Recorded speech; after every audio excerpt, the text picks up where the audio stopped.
Regardez, oui, c'est un fait, le monde tourne.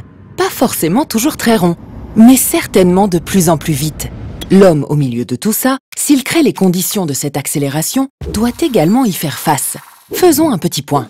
Alors, au début, l'Homo sapiens, nomade et tribal. 190 000 ans plus tard, il progresse, se sédentarise et se structure.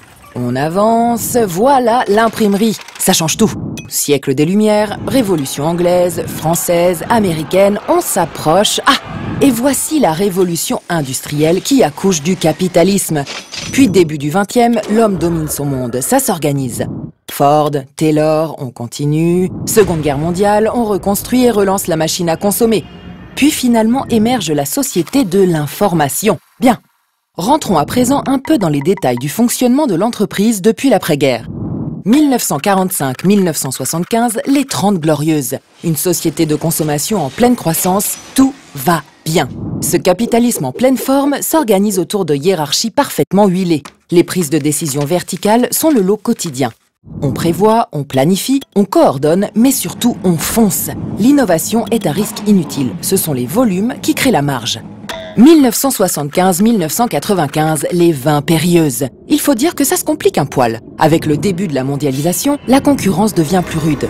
Pour être rentable, la différenciation devient une seconde manière de créer de la marge après les volumes. On innove fort pour se montrer et on capture ses clients. Et depuis 1995, les haines capricieuses. Plus de croissance. Les ménages consomment moins. Le chômage augmente. La mondialisation fait mal. Aujourd'hui, l'homme moderne se réinvente chaque jour. Nous entrons dans une économie de l'accès ou de l'usage, alors que le XXe siècle était celui de la possession. Cela change tout. Nous consommons du virtuel et le fait d'être devient plus important que d'avoir. Internet permet aujourd'hui de toucher un public large et ciblé. L'entreprise est en relation directe et permanente avec ses clients et toutes ses parties prenantes. Cela permet d'être au plus près de leurs attentes, mais également oblige à rester en mouvement. Bref, tout change et vite. Voici donc le grand principe de l'entreprise de demain, l'agilité. Le fonctionnement vertical a vécu. Place à des fonctionnements beaucoup plus horizontaux ou neuronaux. Les grandes entreprises se réorganisent en petites entités agiles. Surtout, il est impératif qu'elles communiquent entre elles et avec leurs interlocuteurs. Lorsqu'un changement de direction est décidé, paf, tout le monde se met en mouvement. L'agilité, vous dis-je.